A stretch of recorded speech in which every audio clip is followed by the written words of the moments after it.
Hi everyone, I'm Teresa. I'm David. We just left Bryce Canyon National Park. It was amazing. We couldn't camp here tonight because it's going to get down to 11, and that was a little bit too freezing for us. So we're going to drive down. We could do it. But yeah, we can do it. We've done it before. But we've looked at everything we wanted to here at Bryce Canyon. It's about 1 o'clock in the afternoon. So we're going to drive an hour more. We're going to end up at Escalante.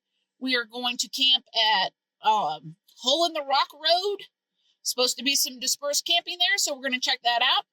I just wanted to start this video because who knows what we're going to find in between here and there. Like in the Dixie National Forest, we weren't even 1 mile into it, and it was amazing. All right, stick with us. Red Canyon, yeah. In 1996, under the Antiquities Act, President Bill Clinton signed into order the Grand Staircase Escalante. It celebrated its 25th anniversary on September 18th, 2021. It has the most exclusive slot canyons in Utah, and it is from Escalante, Utah, stretches down to about the Grand Canyon. Grand Staircase Escalante encompasses 1.7 million acres. And I have a little known fact here, how a wild corner of southern Utah became the last place to be mapped in the United States, the Grand Staircase Escalante. It defies human perspective and remains a mystery even to those who know it best.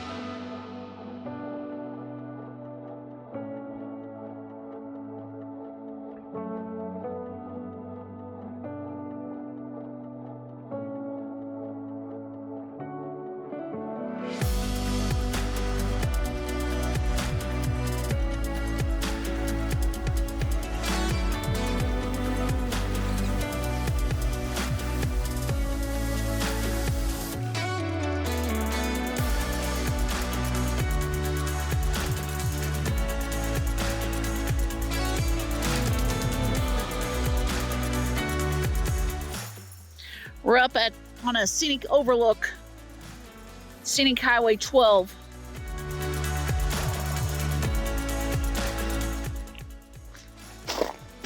Charting new territory.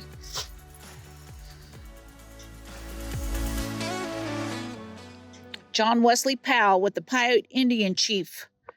Noted explorer and geologist, led the first Powell extension in 1869 by boat down the Green and Colorado rivers, including the Grand Canyon.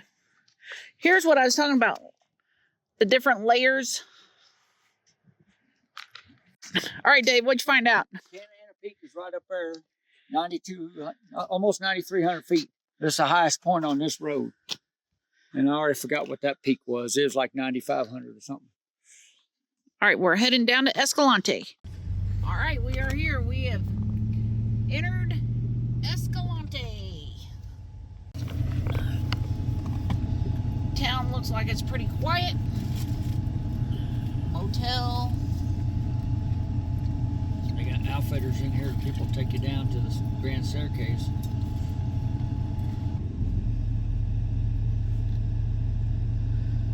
Oh, there's a little bitty city park or Lions Park.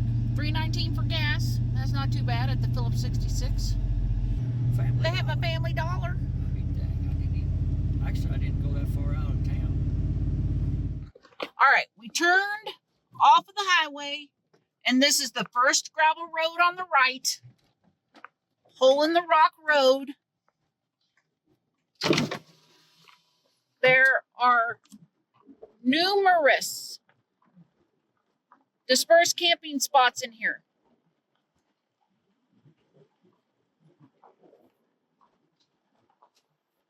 Okay, there's fire rings. Both sides of the road. I don't know if you can see that. There's a spot over there. There's a spot down there. Okay, I initially brought Dave down here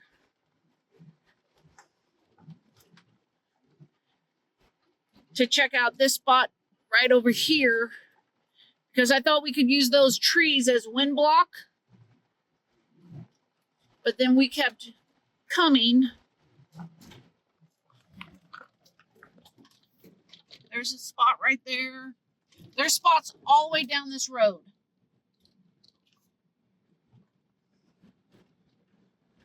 There's a spot right there.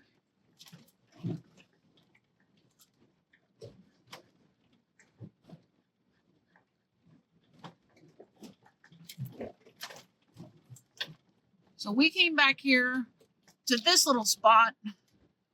Even though we're the only people in here anyway, these trees are gonna give us some wind block.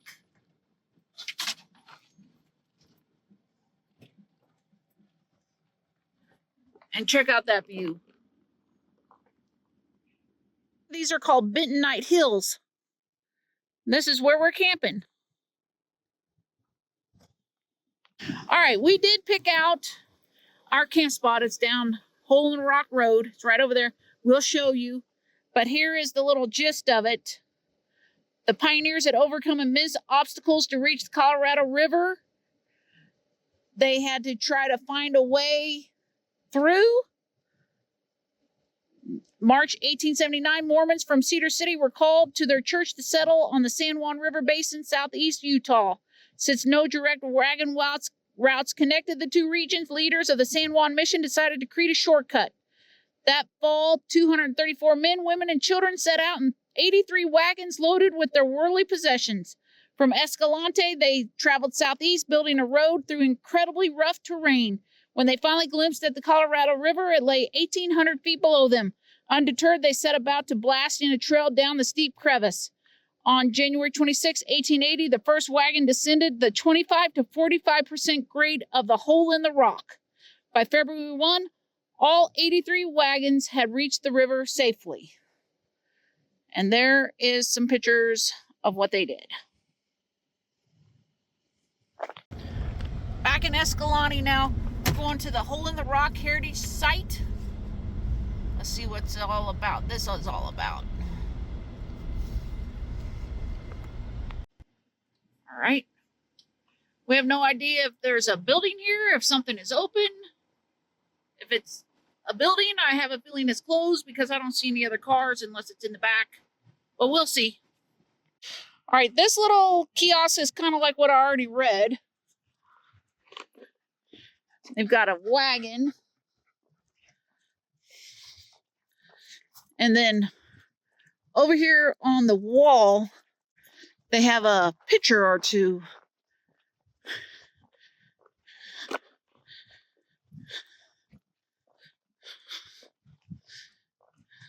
See the men holding the wagons back. Though challenging from the start to finish, the most difficult and perilous section of the Hole in the Rock route comprised barely a mile of the long journey. Scouts had discovered a cleft in the cliffs that separated the expedition from the Colorado River. They proposed that the pioneers could widen this notch into a wagon trail. On December 14th, 1879, that's just what the expedition set about doing. 6 weeks later, the wagon descent began.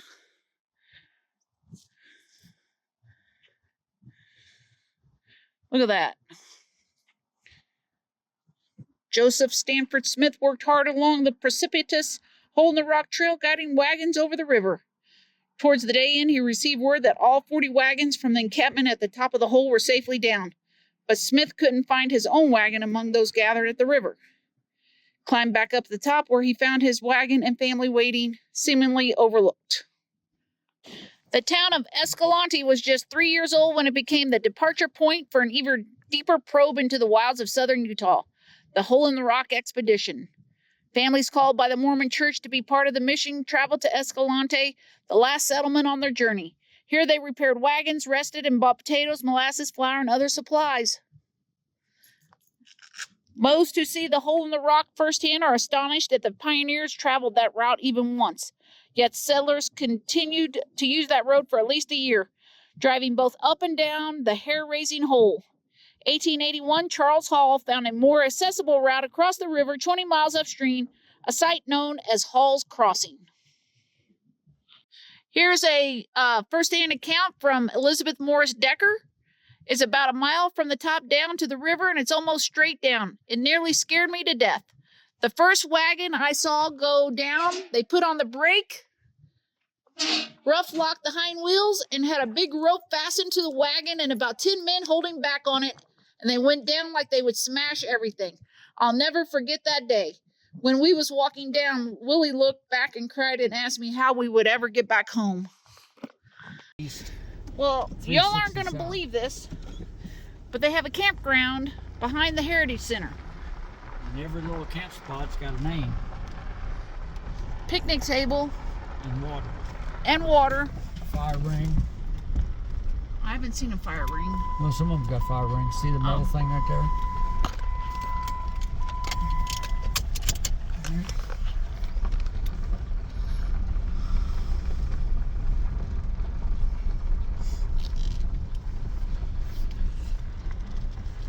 All proceeds from the campground go to maintaining the Escalante Heritage Center.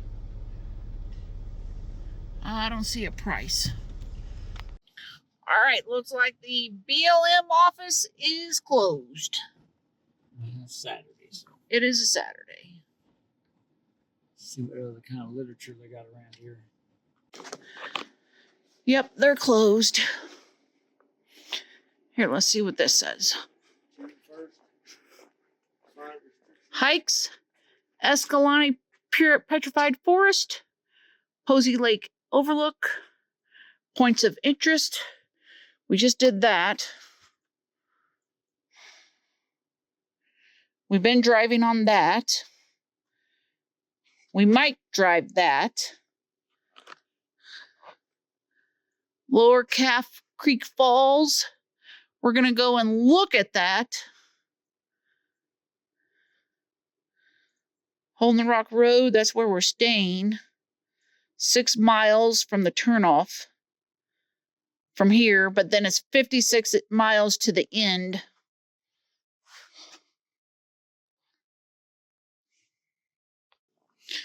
All right, well, looks like it's a beautiful building. Beautiful information. There's 7 different bees out here. 7 different bees. And there's a little lizard that's going to eat it. Whoa. Y'all see what's peeking out at us? 4 of them? At least 4.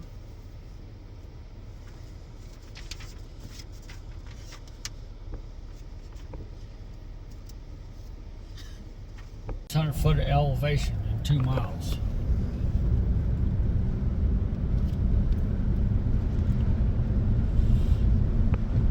Wow, look at this.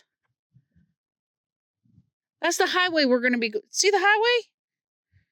We're going to be going down that. We're at a scenic overlook. We're on Scenic Highway 12.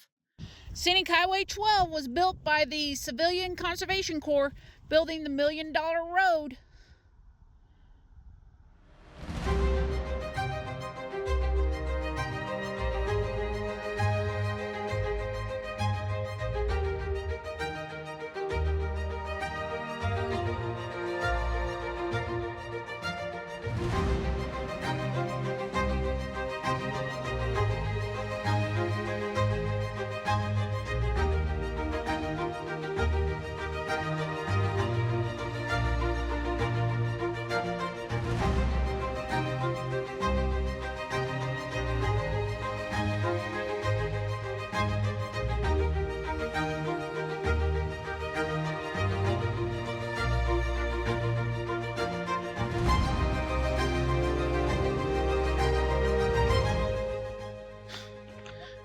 All right, we are tidying up camp, getting ready to pop down. You're watching Dave do his final work here at Escalante. Hole in the Rock Road. Amazing free camping. We had 5 bars of AT&T. I wish we could stay here longer. Ooh, it is beautiful.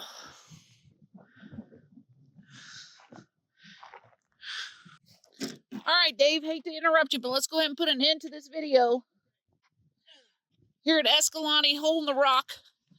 The history here is pretty amazing, isn't it? Yep. About the Mormon caravan that had a blast. 40 wagons blast their way to try to cross the San Juan River.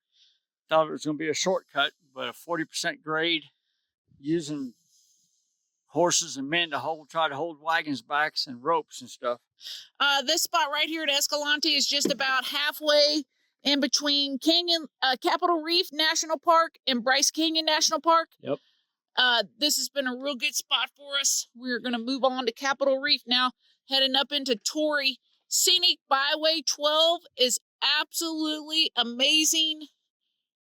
From here, I know to Cow-Calf Rec area, because we went there yesterday and did a video. Calf Creek. Calf Creek, yeah. Yeah, Calf Creek. Sorry. All right, anything else you want to add here, Dave? Plenty of spots. Yep. I can't imagine that you would ever, if you ever came here and there wasn't a spot, just turn around and go home. Because there's going to be too many people here. Because it's literally just open land. Pick a spot. And what was it? 40 some miles of dirt road to get down to the hole in the wall?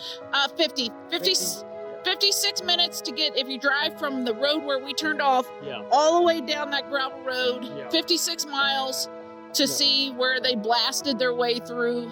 Hour and a half drive time, because they figured the speed limit was about 30 miles an hour. Tons of warnings here about enter at your own risk.